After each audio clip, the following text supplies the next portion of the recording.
নমস্কাৰ সকলোকে hour education centre channel সকলোকে স্বাগতম জনাইছোঁ। আজি আমি এইটো ভিডিঅ'ত পঢ়িম যে অসম জাতীয় বিদ্যালয় ক্লাছ 6ৰ অসমীয়াৰ পাঠ নং 8 ধৰা কাউৰী আৰু টিপচী। ইয়াৰ আজি প্ৰশ্নটো হে গোটেইখিনি আজি আলোচনা কৰিম। তেনেহ'লে ভিডিঅ'টো চাই থাকক।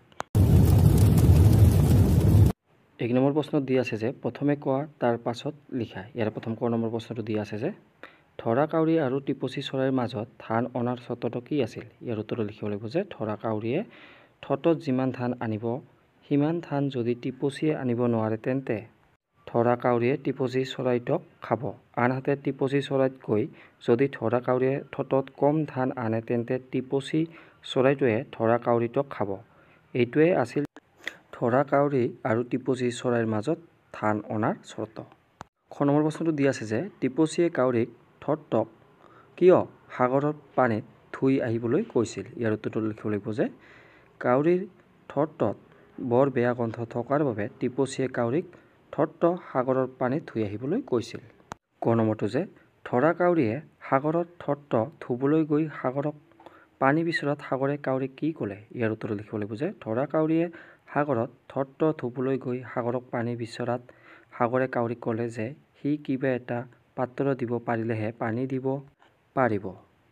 খ নম্বৰটো যে কাউৰীয়ে কুমাৰৰ ঘৰলৈ টেকেলি বিচাৰি যাওঁতে কুমাৰে কি আনিবলৈ দিলে? ইয়াৰ উত্তৰটো লিখিম কাউৰীয়ে কুমাৰৰ ঘৰলৈ টেকেলি বিচাৰি যাওঁতে কুমাৰে কাউৰীক অকণমান মাটি আনিবলৈ দিলে। ঙ নম্বৰটো যে কাউৰীয়ে মহৰ ওচৰলৈ কিয় গৈছিল? ইয়াৰ উত্তৰটো লিখিম কাউৰীয়ে মহৰ ওচৰলৈ মহটোৰ পৰা শিং বিচাৰি গৈছিল। প্ৰথম ছ নম্বৰটো যে মহৰ কথা শুনি কাউৰীয়ে কাৰ ওচৰলৈ গৈছিল? ইয়াৰ উত্তৰটো লিখিম যে মহৰ কথা শুনি কাউৰীয়ে কুকুৰৰ ওচৰলৈ গৈছিল। দ্বিতীয় ছ নম্বৰটো যে কুকুৰে কি খাই মহ মাৰি দিব পাৰিব বুলি কাউৰীক কৈছিল? ইয়াৰ উত্তৰ লিখিম যে কুকুৰে গাখীৰ খাই গাত বল বান্ধি মহ মাৰি দিব পাৰিব বুলি কাউৰীক কৈছিল। পৰীক্ষা জ নম্বৰটো যে কাউৰীয়ে কাৰ ওচৰলৈ গাখীৰ বিচাৰি গৈছিল? ইয়াৰ উত্তৰ লিখিম যে কাউৰীয়ে গাই গৰুৰ ওচৰলৈ গাখীৰ বিচাৰি গৈছিল। ছ নম্বৰটো যে কাউৰীয়ে ঘাঁহৰ ওচৰলৈ গৈ কি ক'লে? ইয়াৰ উত্তৰ লিখিব লাগিব যে কাউৰীয়ে ঘাঁহৰ ওচৰলৈ গৈ ক'লে যে দে ঘাঁহ খুৱাও গাইক, ওলাওক গাখীৰ, খুৱাও কুকুৰক, বান্ধক বল, মাৰক মহ, নিওঁ শিং, খান্দ মাটি দিওঁ কুমাৰক, গঢ়ক টেকেলি তল পানী, পখালো ঠোঁট ভজন কৰ টিপচী গত। এইখিনি লিখিলে হৈ যাব। নিয় নম্বৰটো যে ঘাঁহে কাটি নিবলৈ কোৱাত কাউৰীয়ে কুমাৰৰ ঘৰত কিয় পালেগৈ? ইয়াৰ উত্তৰ লিখিম যে ঘাঁহে কাটি নিবলৈ কোৱাত খস্তিৰ প্ৰয়োজন হ'ল তেতিয়া খস্তি বিচাৰি কাউৰীয়ে কুমাৰৰ ঘৰ পাইছিল। এইখিনি লিখিলে হৈ যাব। তাৰপিছত প্ৰশ্নটো দিয়া আছে ত নম্বৰটো যে কাউৰীৰ পাখিত কেনেদৰে জুই লাগিল শেষত কাউৰীৰ দশা কি হ'ল? ইয়াৰ উত্তৰ লিখিম যে কাউৰীয়ে ঘাঁহ কাটিবৰ বাবে খন্তি বিচাৰি কুমাৰৰ ঘৰলৈ গ'ল। কিন্তু কুমাৰৰ জুইকুৰা নুমাই য'ত কুমাৰে কাউৰীক জুই অলপ আনি দিলে খন্তি গঢ়াই দিব বুলি ক'লে। কুমাৰৰ কথামতে কাউৰীয়ে সাগৰৰ সিপাৰলৈ জুই বিচাৰি গ'ল। তাত ধান সিজাই থকা বুঢ়ীৰ পৰা কাউৰীয়ে অলপ জুই বিচৰাত বুঢ়ীয়ে কাউৰীৰ কথামতে তাৰ ডেউকাত জুইৰ আঙঠা এটা বান্ধি দিলে। কিন্তু জুইৰ আঙঠাৰ টোপোলাটো লৈ সাগৰৰ ওপৰেদি যোৱাত বতাহ লাগি আঙঠাৰ জুই জ্বলি উঠিল।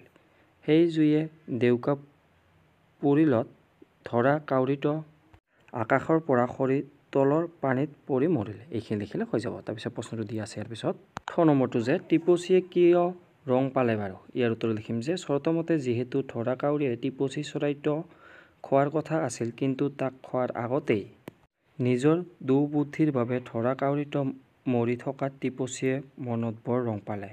কাৰণ সি কাউৰীৰ মুখৰ খাদ্য হোৱাৰ পৰা ৰক্ষা পৰিল। এইখিনি লিখিলে হৈ যাব।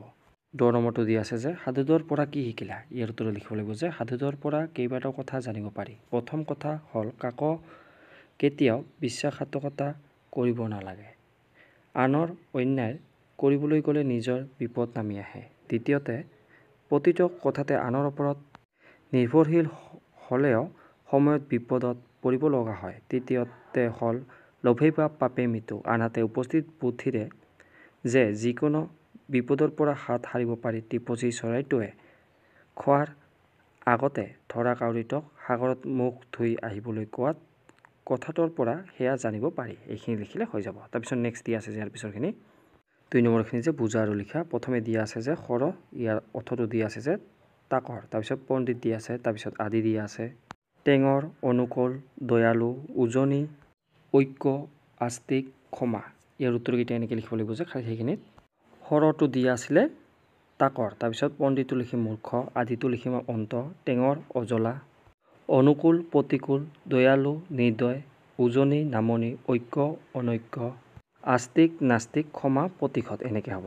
তাৰপিছত প্ৰশ্নখিনি দিয়া আছে ইয়াৰ পিছত 3 নম্বৰখিনি যে কোনে কাক কৈছিল লিখা ইয়াৰে প্ৰথমটো দিয়া আছে ক নম্বৰটো যে সখী মই এতিয়া তোমাক খাব পাওঁ ইয়াৰ উত্তৰটো লিখিব লাগিব ধৰা কাউৰীটোৱে টিপচী চৰাইটোক কৈছিল খ নম্বৰটো যে মোৰ ঘৰত গঢ়া টেকেলি নাই ইয়াৰ উত্তৰত হ'ব যে কুমাৰে ধৰা কাউৰীটোক কৈছিল ক নম্বৰটো যে তুমি যদি মোক গাখীৰ খুৱাব পাৰা তেন্তে মই মহ মাৰি দিব পাৰোঁ ইয়াৰ উত্তৰত হ'ব যে কুকুৰে ধৰা কাউৰীক কৈছিল 5 নম্বৰত দিয়া আছে যে বুজা আৰু লিখা প্ৰথমে দিয়া আছে যে সাগৰ সমুদ্ৰ বাৰিধি জলধি ইয়াৰে তাৰপিছত দিয়া আছে আমাৰ মেঘ ৰাতি দিয়া আছে দিন দিয়া আছে আকাশ দিয়া আছে তাৰপিছত পানী দিয়া আছে ইয়াৰ খাই ঠাইখিনিত এনেকৈ হ'ব যে উত্তৰকেইটা সাগৰত দিয়া আছিলে যে সমুদ্ৰ বাৰিধি জলধি তাৰপিছত মেঘটো হ'ব যে জলত জলধৰ ডাৱৰ অম্বত নীৰত তাৰপিছত বাৰিত হ'ব ৰাতিটো হ'ব যে নিশা ৰজনী জামিনী ক্ষমা খন্দা তাৰপিছত ত্ৰিজামা তাৰপিছত দিনটো হ'ব দিবা বা দিৱস আকাশটো হ'ব যে গগন বা শূন্য বা বম বা অম্বৰ বা নীলিমা তাৰপিছত দিয়া আছে পানীটো হ'ব জল অব বাৰী বা প্ৰাণ হ'ব এনেকৈ বা এইখিনি লিখিলে হৈ যাব আজিলৈ ধন্যবাদ